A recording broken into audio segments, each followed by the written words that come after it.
part of the silliness of not allowing her on the Olympic team is she was a very quickly improving player, and now you kind of look silly. She's arguably the best playmaker in the league, arguably the second best three-point shooter in the league. I don't know. They seem valuable Olympic competition, and she's not on the team. Colin Cowherd tears into Cheryl Reeve's Team USA, calling their performance at the Olympics an embarrassment.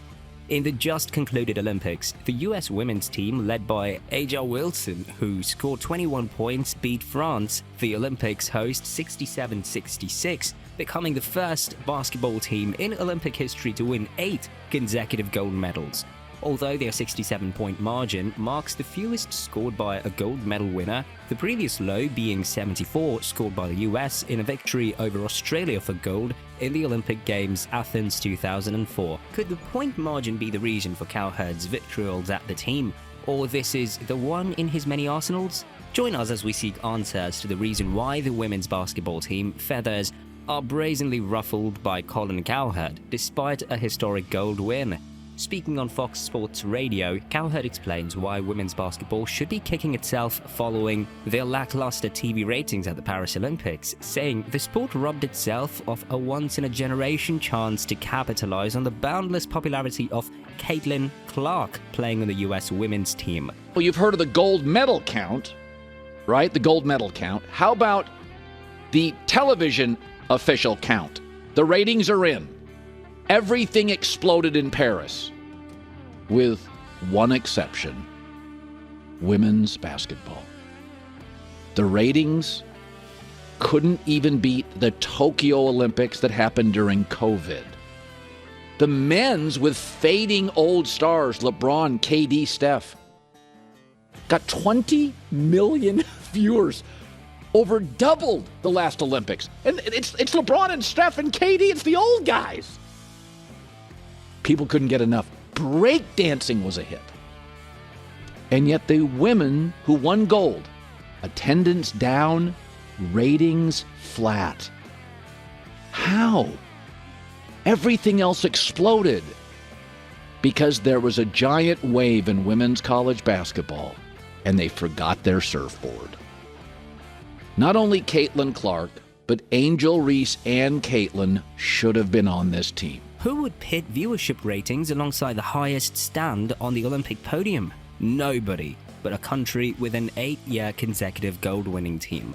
But is viewership rating really worth this scuffle? Ever since the COVID-delayed Tokyo Olympics, which experienced a ratings disaster, great ratings are just the latest good news for the network. The women's final on Sunday attracted an average of 7.8 million viewers, the exact same number that watched the team win the gold medal in Tokyo in 2021. While the men's basketball gold medal game averaged over 20 million viewers, more than double the 9.3 million that watched in 2021. At a time when women's basketball is supposedly exploding in popularity, how is Team USA drawing the same audience as 2021? A smaller audience than in 2016, which was 8.1 million, and a much smaller audience than in 2012, which was 10.2 million. According to Cowherd, he said the surfboarders, Caitlin Clark and Angel Reese, weren't part of the women's team, calling out the WNBA for sabotaging her schedule. Despite the WNBA butchering her early schedule, snubbing her for the Olympics, they put her on the WNBA All-Star team. He described Caitlin Clark's exclusion as insular and tribal, and also pouted at the WNBA's inability to manage a rising star like Clark. They called her a distraction. Women's Olympic team said, if we put her on the team, there is no question she's going to be a distraction. Well, you know what's a distraction? Her not on the team. That's what everybody's talking about. Is Cowherd overly sensitive about the exclusion of the Fever's Caitlin Clark? Who is Caitlin Clark, and would her inclusion have made the team any better? Watch till the end as we reveal in these mysteries. Cowherd called Caitlin Clark a disruptor. Let's see who Caitlin Clark is and why all the fuzz about her. Clark made her college debut for the Iowa Hawkeyes in 2020 and was drafted number overall in the WNBA draft by the Indiana Fever in April, drawing an average of 2.45 million viewers. In March, she passed basketball great Pete Maravich for the all-time National Collegiate Athletics Association, which is NCAA points record held for more than half a century, She's the only player in NCAA DI men's or women's basketball history to lead her conference in scoring and assists in 4 consecutive seasons. As of 2024, Caitlin Clark is widely regarded as one of the best players in college basketball.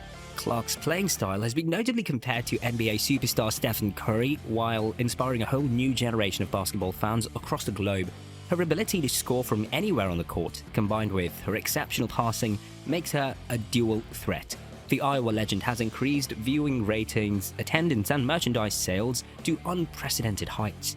Off the court, her star power has opened burgeoning financial opportunities for student athletes as well as for female basketball players.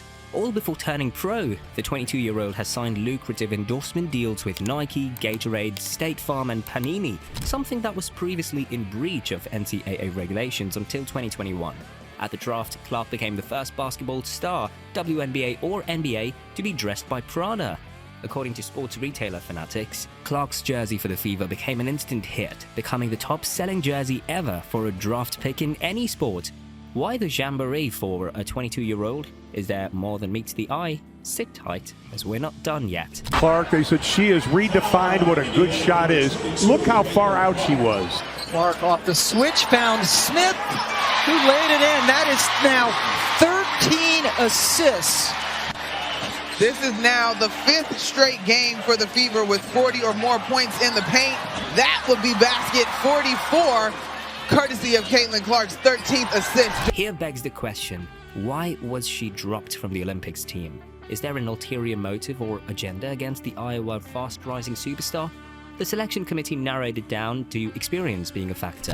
USA Basketball CEO Jim Tooley told the AP, "We have veterans, newcomers, and those in the middle," he said.